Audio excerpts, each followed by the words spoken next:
Hi everybody, my name is Davey D and welcome to the Southern Shift, our living room chat. And this is the show where we talk about news, views, and issues of the day. And here in the great state of Texas, there's a whole lot of issues that are on the top of everybody's mind. Primarily is the governor's election. There's going to be a big race for a Senate seat. But the big 800-pound gorilla that nobody's talking about, which we're going to talk about this afternoon, is redistricting and gerrymandering.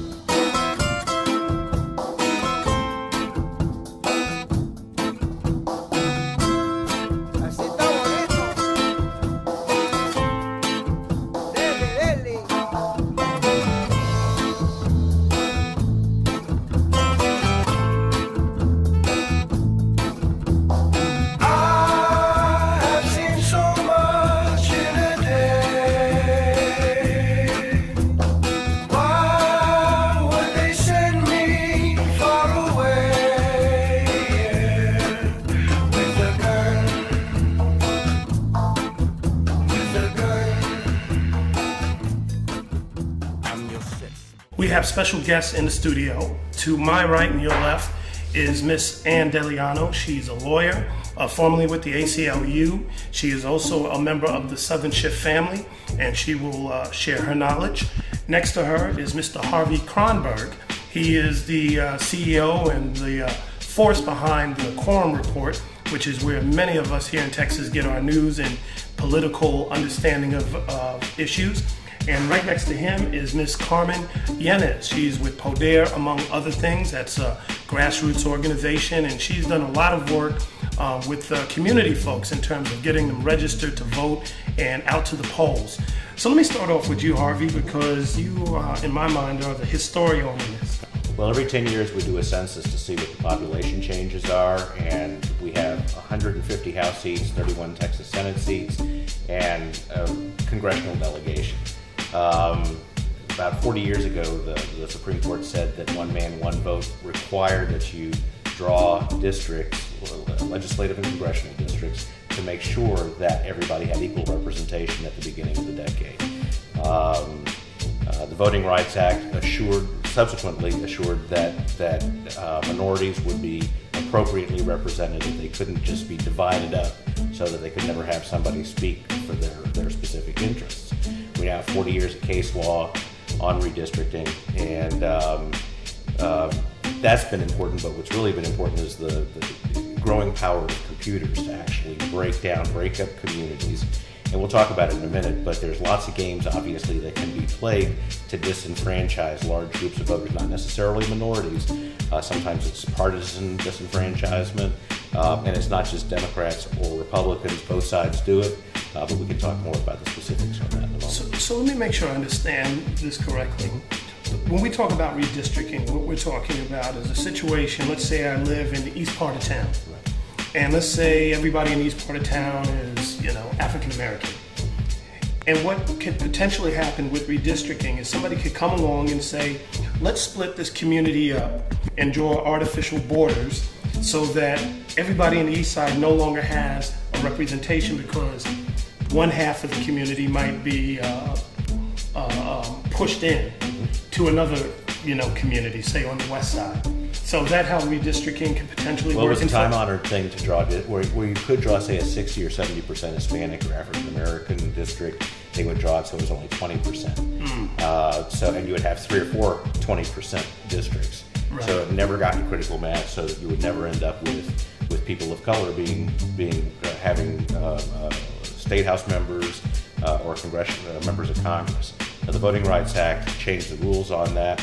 Those rules are eroding, but yes, the bottom line is that the people who draw the maps want to perpetuate their own power, they want to maximize their own power, and anybody else that's not in that clique has to elbow their way into the room and fight for that representation. Hope everybody's getting this. This is real stuff right here. And that's a piece of history more people need to know about. I think there's supposed to be a movie coming out that will be focusing in 2010 on gerrymandering and redistricting. So this is something that needs to be top of mind, and primarily because the census takes place, and this is what determines how some of these district lines or these And one last thing needs to be said, and that is that these lines stay in place for 10 years. So demographics become destiny, and the lines that get drawn lock in place the power of certain groups, and it is, since it's only once a decade, it's incredibly important. And Llano, you're somebody who spends a lot of time up on the Capitol in Texas.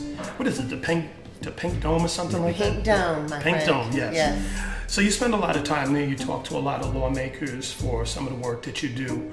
Put on your lawyer hat and also your journalist hat, and give us a sense of, are people thinking about this? Are the legislators that you come across, is this something that's top of mind? Are they trying to ignore it? And really, what's at stake in terms of the political maneuvering that will take place in the next few months? Well, I think this is the most important issue for Texas because of what Harvey just said. This is going to set power for the next 10 years in Texas. And I think there's a growing concern at the Capitol of people who understand the technical parts of the process, that there are large groups of people in Texas now growing demographically, new groups of people. You know, in fact, people who have white skin in Texas are currently the minority in Texas. However, with a lot of clever redistricting and all the technical know-how that some of the computer systems that are now used, and then the way some of the elections are coming up in 2010, that these groups of people won't have a seat at the table. You know, you wrote an article that focused on this, and one of the points in your article was the fact, as I mentioned at the start of the show, that many people had their eyes on the gubernatorial race between Kay Bailey Hutchinson and Rick Perry, the current governor here in Texas. And you were pointing out that people need to pay attention to some of these other races that might not mean a lot, but will mean a lot when they look to see that who gets into office will impact what is going on in the state in the next 10 years. Can you elaborate on that further? There are 5 people who will decide redistricting for Texas politics for the next 10 years if the Senate and the House can't agree, which we think they might not be able to. Those 5 people are not the governor. The 5 people are the lieutenant governor, the attorney general, the comptroller, the land commissioner, and the Speaker of the House. Now, which one of those are seats that are up for election? These are all up for election in 2010. My message, if you are a person who's a Democrat, who feels like you may be in a position to take a statewide leadership role, a lot of people, we have very strong people who are elected officials now, who have a following, consider running for comptroller or attorney general or land commissioner or lieutenant governor, please. We need these positions in order so that the majority of Texans aren't shut out of the game for the next 10 years. Okay.